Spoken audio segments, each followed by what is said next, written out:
guys, today is currently Thursday, May 16th, and I want to go over the trade I took today, guys. So this was Euro GBP, supply and demand trade. The first thing I did to even get into this trade, of course, was I did my market structure.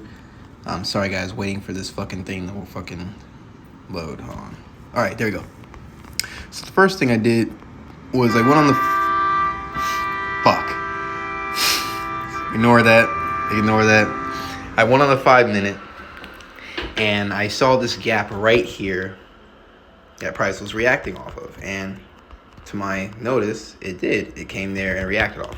Now, the reason I chose that gap to trade was because on the 1 hour time frame, sorry, not the 1 hour time frame, the 15-minute time frame, we had down structure, and I usually use the 15-minute time frame when I'm trading Euro GBP, along with the 1 hour or 4 hour for higher time frames.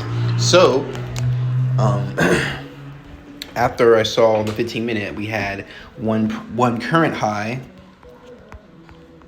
one current low, which is there, and one previous low, which is there, and one current high, and one previous high. Oh shit, hold on. And one previous high, which is there. So after I had all these highs and lows,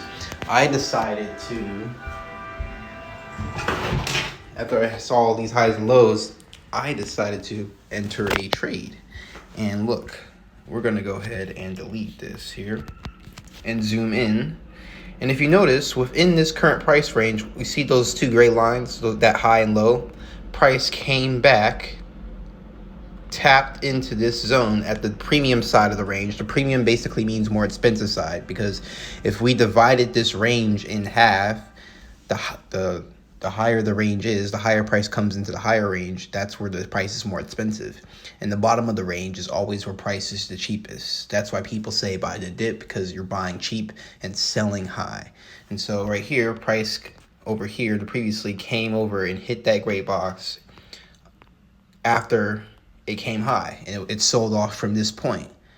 It sold off here. It sold off high because we're in the higher part of the range, and the range is the current low and high. So the current low would be here, this piece of structure that the green arrow is pointing to, and the current high would be here. And so price, if we divide this range in half, if you look at that dotted line versus the two highs and lows I just created, price where I had the gray box, that's the higher part of the range. So we're on the sell side, the premium side of the range. So after it did that, it had a little consolidation, right? The market was coiling up to blast off another move right there where it had all that supply again.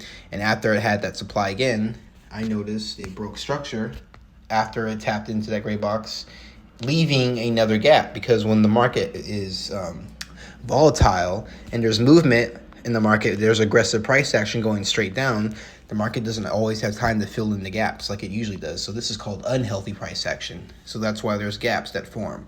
And so price tapped in.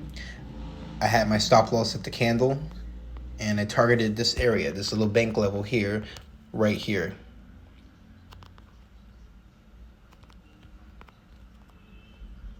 Right there. That's where I targeted. And yeah, guys, but that's pretty much it. So for Euro GBP, I used a 15-minute structure. And then you're going to want to look at the 1 hour. You can go look at the 1 hour or the 4 hour for a higher time frame. So on the long term, Euro GBP looked like it was bullish, right? Because of the higher highs and higher lows. But if we go on Euro GBP on the daily, on the long term, we are shorting. We are selling on the sell side. And I've noticed this, which was hence a reason why I entered that trade too, because I knew in the higher time frame that price came down and is currently reversing that long-term trend. So that's why the higher time frames matter. But yeah, guys, that's pretty much it for today. I'm going to make another video later, and I hope this was helpful.